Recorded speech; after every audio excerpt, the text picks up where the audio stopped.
Hi guys, narito ang ika-109 na kabanata ng pagbalik sa nakaraan ng makapangyarihang mandirigma at strategies. Bago tayo magsimula, maraming salamat kay Atlax Gaming 5317 sa pagbigay ng 100 spiritual stone. Tara at simulan na natin ang kwento. Biglang dumilim ang kalangitan sa loob ng painting. Nakatingin lang ang ating bida sa nangyayari. Ipinakita ang espada na naglalabas ng matinding aura. Bigla na lang itong lumaki at lumiwanag, nagulat ang ating bida. Sabi ng ating bida, "Wow, ang meteorite sword ng Diyos ng Kulog. Ngayon na naabot ko na ang langit ng kapalaran, kung gagamitin ko ito, ang kapangyarihan nito ay nakakagulat. Gayunpaman, iiwan ko muna ito dito. Para mapalago ito. Talagang inaabangan ko ang iba pang kamangha-manghang gamit ng Myriad Miles Rivers and Mountains painting. Sa kasamaang palad, wala nang ibang kayamanan sa aking singsing na sulit na ilabas. Ang tatlong bagay na ito ang pundasyon ng aking lakas. Gayunpaman, ngayon, hindi ko pa rin mailabas ang kahit isang 10,000 bahagi ng kanilang kapangyarihan." Nagliliwanag ang painting. Lumabas na ang bida mula sa loob nito. Lumingon siya sa gilid. Makikita ang mga pattern na nakalutang. At dahan-dahan itong naglaho. Nakatingin lang ang goddess sa ating bida.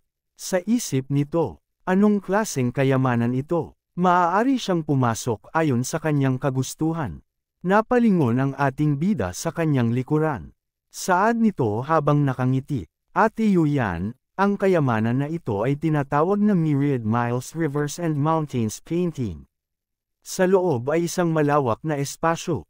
Mula ngayon, maaari kang pumasok dito para mag-cultivate." Wika ng goddess. May hiwalay na dimensyon sa loob ng painting. Maaari kang pumasok para mag-cultivate. Hindi pa ako nakakakita ng ganoong kayamanan na nagpapahintulot sa mga nabubuhay na nilalang na pumasok. Dagdag pa ng goddess. "Kung ganoon, titingnan ko muna sa loob." Nakangiting sabi ng bida. "Sige, Farah." Nang mapadungon siya sa gilid. Dinampot na ating bida si Jindan. Habang natutulog, "Sama ka rin." Pumasok na ulit sa loob ng painting ang ating bida kasama ang goddess at si Jindan. Sabi ng ating bida, "Ito ang mundo ng painting." Habang natutulog si Jindan, bigla itong nagising. Lumipad ito ng mabilis. Tinawag ito ng ating bida. "Jindan." Kumikislap ang mata ni Jindan. Sa tuwa, si Jindan ay dumingon sa magkabilang gilid. Sinimulan na niyang i-absorb ang aura sa paligid. Sa isip ng bida habang pinapanood ito, "Wow, hindi kaya masisipsip nito ang lahat ng langit ang enerhiya ng Myriad Miles Rivers and Mountains painting." Sobrang laki na ng tiyan ni Jindan. Tumigil na ito sa pag-absorb. Bigla itong nahuhulog dahan-dahan. Bumagsak na ito sa lupa. Saad ng bida, ang maliit na lalaking ito ay masyadong kumakain. Sa kabutihang palad, ang Myriad Miles Rivers and Mountains painting ay patuloy na gumagawa ng langit ang enerhiya. Si Jindan ay naka-absorb lamang ng maliit na bahagi nito. Kahit na ang Jindan ay mukhang maliit pa rin, ang lakas nito ay hindi dapat mas mababa sa isang free faith expert. Ang pisikal na katawan nito ay halos hindi matatalo, ngunit ang katawan nito ay hindi pa ganap na nabuo at hindi pa rin makakapasok sa labanan. Habang nagtataka ang goddess, saad nito, ang langit ang enerhiya dito ay napakayaman. Nagsimula na rin sa cultivate ang goddess. Sa isip ng ating bida, ang kanyang cultivation ay tumataas ng napakabilis, naabot na niya ang free faith realm. "Natatakot ako na mas malakas ito kaysa noong siya ay isang espiritu." Wika ng bida, "Ate Yuyan, maaari kang manatili dito para mag-cultivate." Pagsang-ayon tugon ng goddess. Sa isip ng bida, ang mundo sa loob ng Myriad Miles Rivers and Mountains painting ay katumbas ng aking sariling kaharian. Maraming gagawin sa hinaharap. Lumabas na ang ating bida sa kwarto. Napansin ito ni Ninger. Sabay tawag nito sa ating bida.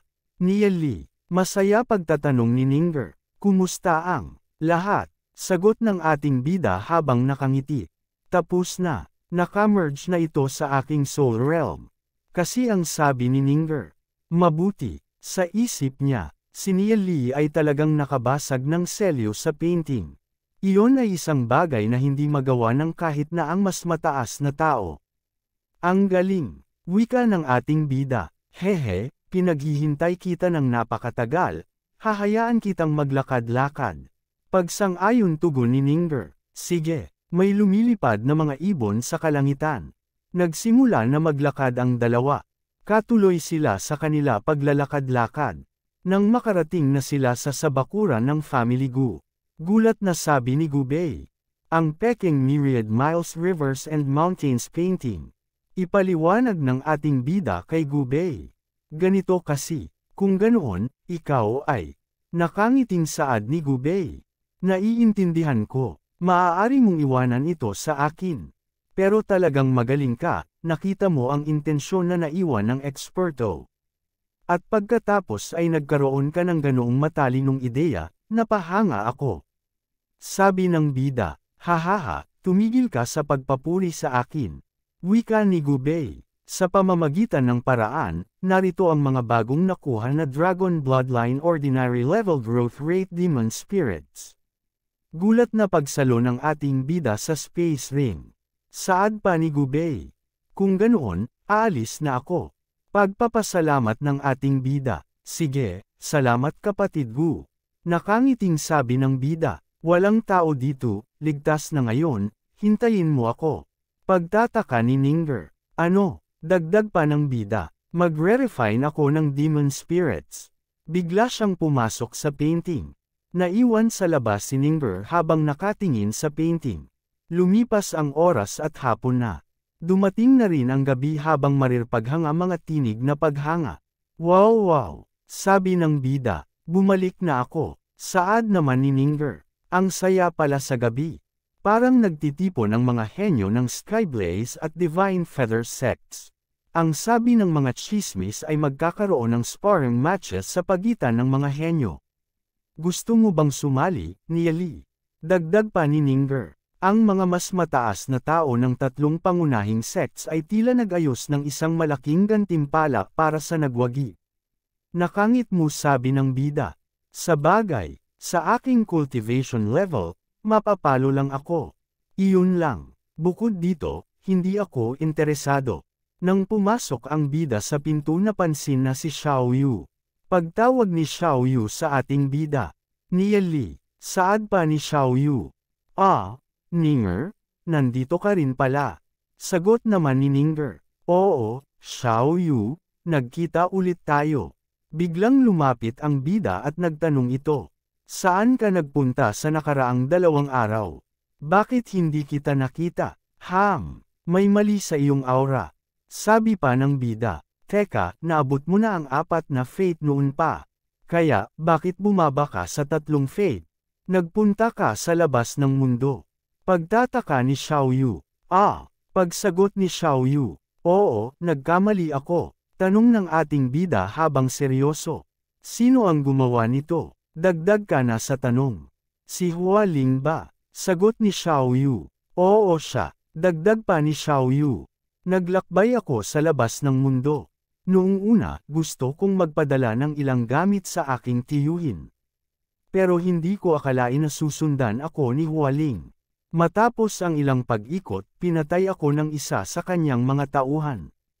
Gigil na reaksyon ng bida. Jeez, dali-dali nagtanong ang bida.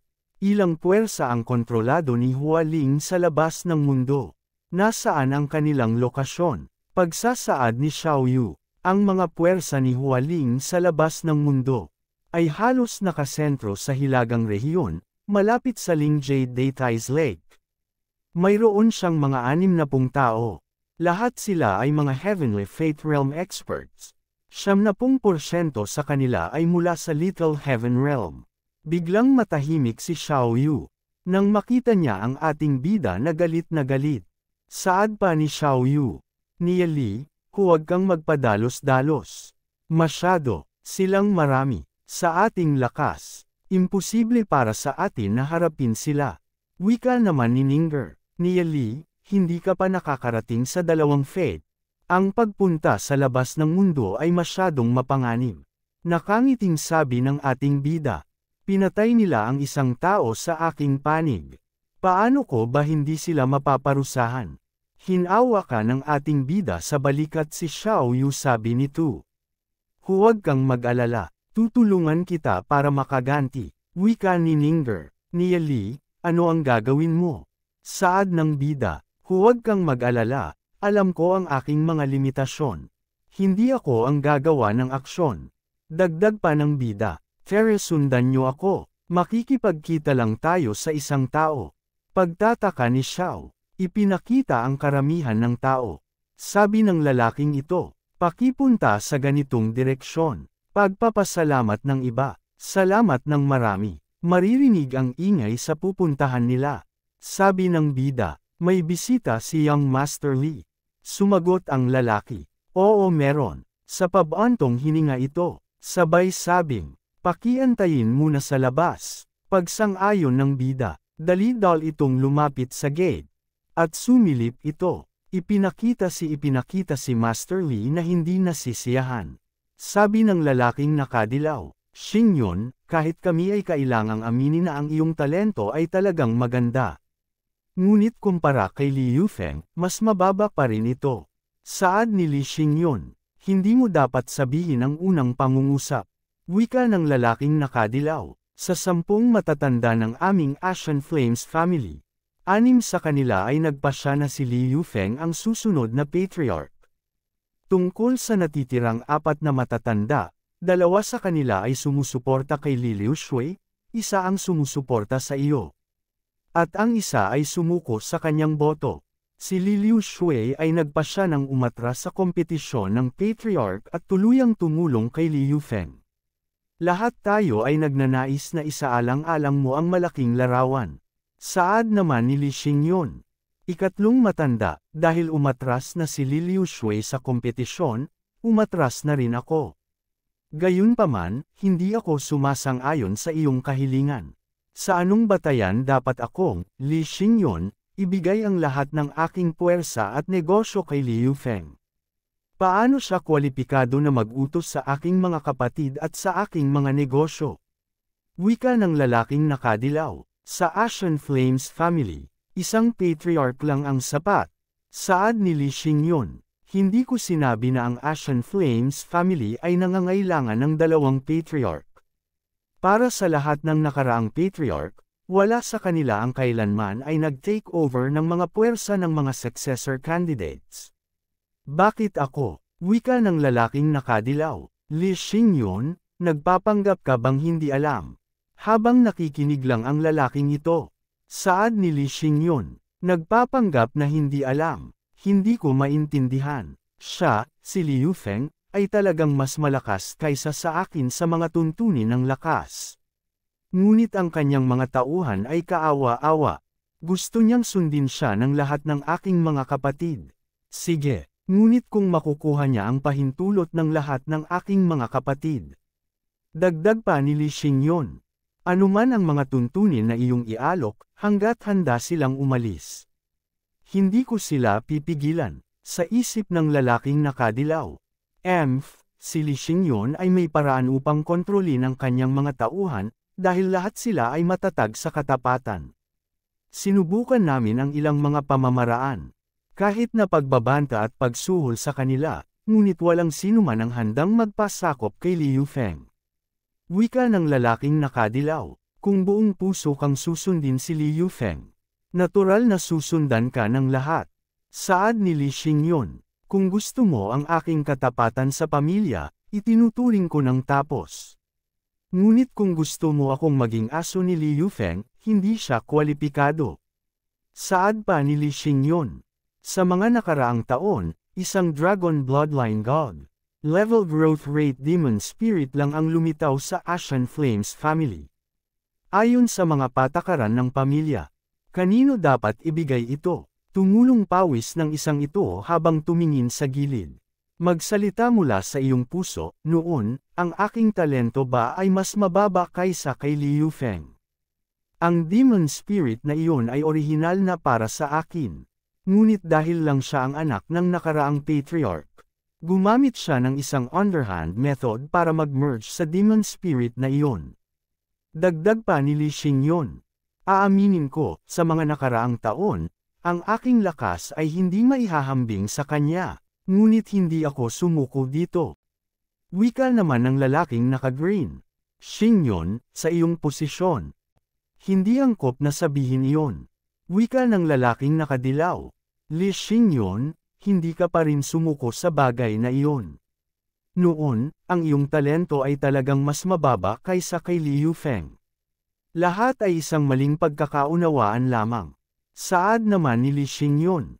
Anuman kung ito ay isang maling pagkakaunawaan, ayaw ko nang ituloy ito. Kahit na para sa mga matatanda tulad mo, wala ka bang sariling mga puwersa? Bakit ko hahayaan na makuha ni Liu Feng ang aking mga kapatid? Ikalimang matanda, bakit hindi mo sabihin sa akin ang dahilan? Dagdag pa ni Li Xingyon. Mayroon bang ganoong patakaran sa aming Ashen Flames family? Wika ng lalaking naka-green. Li Xingyon, ito ang desisyon ng pamilya. Ang mga puwersa na iyong hawak ay tiyak na isang panganib sa hinaharap ng Ashen Flames family. Tumawa si Li Xingyon. Sabi nito, sa wakas ay sinabi mo ang mga salita sa iyong puso. Pagpapatuloy niya, bagamat ang batang iyon, si Liu Feng, ay mas malakas nga kaysa sa akin, hindi niya nakuha ang puso ng mga tao at walang gustong sumunod sa kanyang mga utos. Nag-iisip ang lalaking nakadilaw na ito. Saad pa ni Li Xingyon. Kayo ay nag-aalala na habang lumalaki ang aking mga kapatid, magsisimula akong makipagkompetensya sa kanya, kaya naman, sinusubukan ninyong pigilan ang problema sa simula pa lang. Tama ba? Talagang nagsikap kayo upang ibigay kay Liu Feng ang posisyong iyon. Hindi makapagsalita ang lalaking ito. Habang nakasilip lang ang ating bida at nakikinig sa mga usapan. Sa isip ng ating bida habang nakasandal sa labas ng bakuran. Kaya ganito pala ang sitwasyon. Ayon sa aking nakaraang buhay, si Li Xingyon ay kalaunan ay humiwalay sa pamilya. Marahil dahil sa sobrang pressure na nararamdaman niya. Gayunpaman, hindi iyon mangyayari sa lalong madaling panahon, dahil hindi pa nagiging patriarka si Liu Feng. May natitira pang oras, tama ba?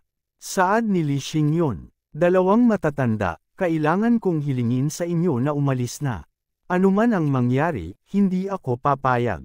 Hinihingi ninyo na ibigay ko ang katapatan ng aking mga kapatid at maging aso ni Li Xingyon. Iyon ay talagang imposible, wika ng lalaking nakadilaw sabay turo nito. Li Xingyon, huwag mong tanggihan ang isang toast upang mapilitan kang uminom ng parusa. Saad ni Li Xingyon. Ako, si Li Xingyon, ay hindi lumabag sa anumang patakaran ng pamilya. Ikatlong matanda, ikalimang matanda, gusto ba ninyong pilitin ako gamit ang inyong lakas? Kung gayon, hanapin ninyo ang aking tiyuhin. Ikalawang matanda, wika ng lalaking nakadilaw. Isang araw, magsisisi ka. Lumabas na ang dalawang ito. Paggalang ng lalaking nagtuturo ng daan sa ating bida. Ikatlong matanda, ikalimang matanda, mag-ingat kayo. Napabuntong hininga na si Li Xingyon. Nang may mapansin ito, masayang sabi nito, kapatid ni Li, hindi ko akalain na darating kayo. Masaya ang tugon ng ating bida. Kapatid Li, at nakangiti ka pa rin. Saad ni Li Xingyon, bakit hindi ako? Dapat ba akong umiyak? Mukhang narinig ninyo mula sa labas. Gayunpaman, wala namang masama kahit marinig ninyo ito. Ito ay isang away lang ng pamilya. Siguradong biro lang ito para sa inyo. Iniisip ko kung ano ang pakay ni kapatid ni Li dito. Naghanda na ako ng 100,000 espiritual na bato. Sabay paghagis nito ng space ring. Agad naman itong nasa kamay ng bida. Tiningnan ito ng ating bida. Hindi ka ba natatakot na bumalik sa iyong salita pagkatapos matanggap ang pera? Saad ni Li Xingyon, haha, ako, si Li Xingyon, ay walang ibang talento maliban sa paggamit ng aking mga mata upang makita ang katotohanan sa mga tao. Naniniwala ako kay kapatid ni Li. Napangiting sabi ng bida, Salamat kapatid Lee sa iyong kabaitan. Narito ang bagay na gusto mo. Sabay ipinakita ng ating bida ang isang demon spirit. Ito ay, napakabilis. Nakangiti ang ating bida wika nito. Hindi lang ako nakakuha nito ng mabilis, kundi nakakuha ako ng isang mutated na demon spirit. At ito ay isang mas malakas na demon spirit kaysa kay Li Yufeng. Nanginginig ang kamay ni Li Xingyon. Sa saya, saad nito, hindi ako magsasabi ng anumang salitang pasasalamat, kapatid ni Li. Kung may kailangan ka sa akin, kapatid ni Li, sabihin mo lang. Nakangiting saad ng bida. Well, ang pangunahing dahilan ng aking pagpunta dito ay upang humingi ng tulong sa iyo. Ang aking kapatid ay pinatay ng mga tauhan ni Hua Ling sa panlabas na mundo. At gusto kong pahiramin mo ako ng ilan sa iyong mga tauhan. Biglang nag-iba ang tono ng ating bida. Upang sirain silang lahat, wika ni Li Xingyon. Humph, Hua Ling. Ang kapatid ni Li ay aking kapatid. Ilang tao ang kailangan mo. Huwag kang mag-atubiling magtanong at kailan mo sila kailangan. 200, sabi ng bida. Mas mabuti kung may ilang mga eksperto sa langit na kalangitan. Kakailanganin ko sila. Kinabukasan, wika ni Li Xingyon. Iwanan mo sa akin. Magpapadala rin ako ng ilang mga kapatid sa langit na kalangitan. Sabi ng bida. Haha, maraming salamat. Saad pa ni Li Xingyon. Talaga bang kailangan mong magpasalamat sa akin? Kung gayon, ilang pasasalamat ang dapat kong sabihin kay kapatid ni Li. Dahil narito na ang kapatid sa aking bakuran, paano kung uminom tayo ng ilang inumin upang ipagdiwang? Mabilisan pagtanggi ni Xiaoyu. Hindi kailangan. Nagpaalam na ang ating bida kay Li Xingyon. Sabi ni Ning ni Li, sasama ka rin ba sa kanila? Wika ng bida. Huwag kang mag-alala, makakapasok ako sa 2 Fate Realm sa loob ng 2 araw na ito. Naabot ko na ang tuktok ng isang Fate Realm, gagamit ako ng ilang Catalysta upang makapasok sa 2 Fate Realm. Hindi na magtatagal ng ilang oras. Nakangiting reaksyon ni Ning sa isip ni Xiaoyu. Ning ni Li, masayang bungad ni Gubei.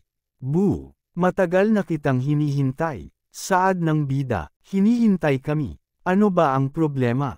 Binisita namin ang iyong bahay kanina. Sa isip naman ni Xiaoyu. Paano nakapasok ang lalaking ito? Tumatakbo ang wika ni Gubei. Dadalhin ko kayo upang makita ang isang magandang palabas. Nagtanong ang bida, hindi ba dapat nating isama si Lu Piao?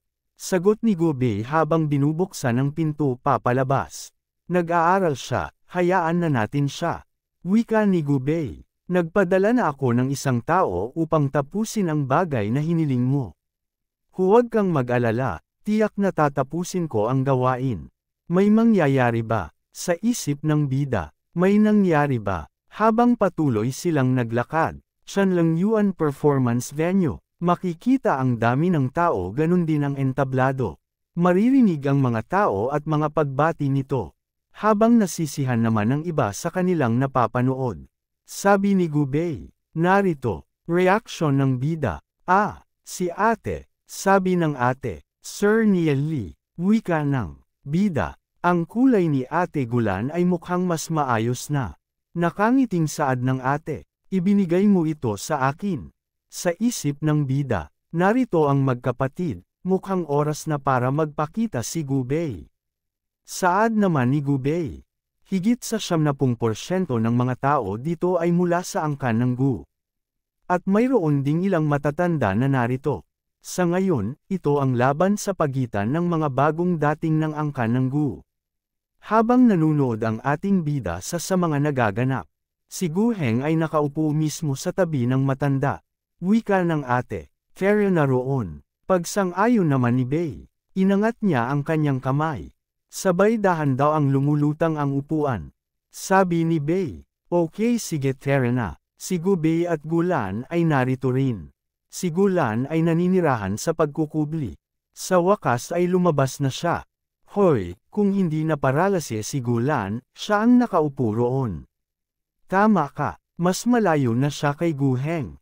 Narinig na ba ninyo? Si Gu Bei ay nakakuha ng malaking pansin kahapon nang siya ay nasa auction. Saan? Auction.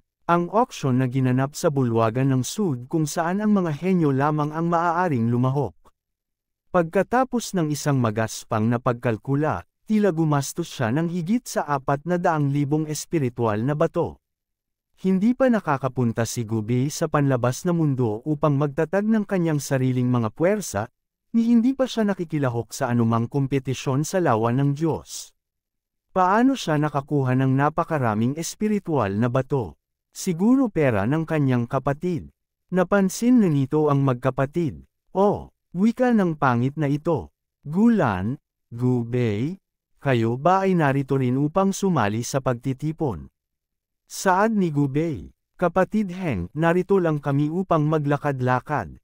Maganda ang panahon ngayon. Natigilan ang pangit na ito.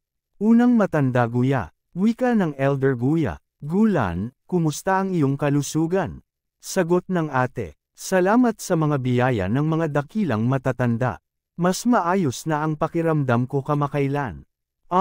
Sa isip ng first elder Guya, nakakalungkot na ang mga meridian ni Gulan ay naharang, langit bakit hindi mo binibiyayaan ang aking pamilya? Nakakalungkot na siya ang natitirang henyo na lumitaw sa angkan ng Gu sa isang siglo, kahit si Gu Heng ay hindi may kukumpara sa kanya. Saad ng pangit na ito. Nakakalungkot, ang kutis ni Gulan ay mukhang mas maayos kumpara sa dati. Masama lang na ang mga naharang na meridian ay hindi maibalik. Nakangiting reaksyon ng ate, wika ni Gu Bei habang nakangiti. Masigla ngayon, narinig ko na ang mga nakababatang henerasyon ng angkan ng Gu ay nag-aaway dito. Kaya narito ako upang sumali sa kasiyahan. Haha, habang nakatingin lang ng dalawang ito. Nakatawang saad ng pangit. Interesado rin ba ang pinsan Bei na sumali? Ang nakababatang henerasyon ng angkan ng Gu ay nag-aaway ngayon upang maghanap ng ilang magaganda at sariwang pangla. Bakit hindi sumubok ang nakababatang pinsan Gu Bei, anuman ang panalo o pagkatalo? Nagulat ang dalawang elder na ito. Ganon din ang ibang tao. Sabi ng pangit na ito habang nakangiti. Nangyayari na si Gu Quan ay nasa tuktok din ng Earth Fate Realm tulad mo. Bakit hindi ka lang makipaglaro sa kanya ng kaunti? Nakangiting wika ni Gu Bei. Gu Quan. Talaga, parang hindi maganda iyon. Tama ba? Sabi ng pangit na ito. Isang sparring lang naman ito. Hindi kailangang mag-alala ang nakababatang pinsan Gu Bei. Papapigilan ko si Gu Quan. Napaisip si Gu Bei. Saad niya, sige. Hoy, narinig mo na ba? Ang walang kwentang iyon na may higit sa 20 asawa ay magsasabak. O Gu Bei, narinig ko na ang kanyang paglilinang ay nasa ilalim ng Earth Fate Realm. Dahil hindi niya sinasanay ang kanyang mga kakayahan sa pakikipaglaban. Palagi siyang natatalo ng husto laban sa mga nasa parehong realm sa kanya. Basura lang siya, pero hindi ba siya may 7 grade na Heavenly Spirit Root? Ano ang silbi ng pagkakaroon ng 7 grade na Heavenly Spiritual Root? Kapatid siya ni Gulan. Ang pagkakaiba sa pagitan ng magkapatid na ito ay napakalaki. Talaga bang magkakapatid sila ng dugo? Marahil itinatago ni Gu Bei ang kanyang tunay na anyo. Posible iyon. Maririnig ang bulong-bulungan habang tumatawa ang pangit na ito. Sabi ng pangit na ito, Gu Quan, talunin mo siya kahit hanggang kamatayan. Biglang lumabas ang lalaking ito, ako na ang bahala. Sabi ng pangit, kailan ka pa narito? Ang lalaking ito ay napatingin kay Gu Bei. Sa isip niya, gusto niyang makipaglaban ako sa basura na ito. Pumadyak ito ng malakas. Sabay tumalon ang paikot-ikot. Nasa entablado nito agad. Bigla ring tumalon si Gu Bei. Committed ibig siya sa ere na parang ewan. Haha, sabay lapag sa entablado. Muntikan pa siyang matamba. Ang kanyang mga hakbang. Marahil ay nasipsip siya ng kanyang mga babae. Paano siya makakalaban sa ganitong kalagayan? Nahihiya ang tatlong ito sa ginagawa ni Gu Bei. Habang patuloy lang ang pagtawa ni Gu Bei. Sa entablado, Wika ng bida. Talagang magaling mag-arte ang lalaking ito. Hindi ba siya natatakot na matamaan ng kidlat? Masayang saad ni Ning-er. Natuto si Gubei sa iyo, hindi ba? Sabi ng ating bida. Natuto siya sa akin. Ginagawa ko ba iyon? Saad naman ni Xiaoyu. Sabi nila, ang mga ibon ng parehong balahibo ay nagtitipon. Sagot ng ating bida. Hoy, ikaw ang hindi nakakasama sa amin. Maririnig ang sigawan ng mga tao. Gu Quan, talunin mo ang basura na iyon. Gubei, hindi mo dapat mapahiya ang iyong kapatid. Patuloy ang sigawan ng mga tao. Sabi ni Gubei. Hello, sabi ng baliw na ito. Gubei, hinahamak kita dahil wala kang kwenta. Ang mga basura tulad mo ay walang karapatan na manatili sa ating angkan ng Gu. Ang 7th grade na heavenly spiritual root mo ay nasayang sa iyo. Ngayon, kakatawanin ko ang pamilya at tuturuan kita ng leksyon. Biglang sumugod ng napakabilis ang baliw na ito. Sabi naman ni Gubei. Teka, Ironback Eagle, bigyan mo ako ng iyong kapangyarihan. Biglang nag-full transform sa Demon Beast.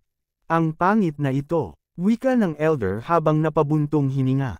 Hindi nagpigil si Gu Quan, kaya mukhang hindi makakalaban si Gubei. Sigaw ni Gubei.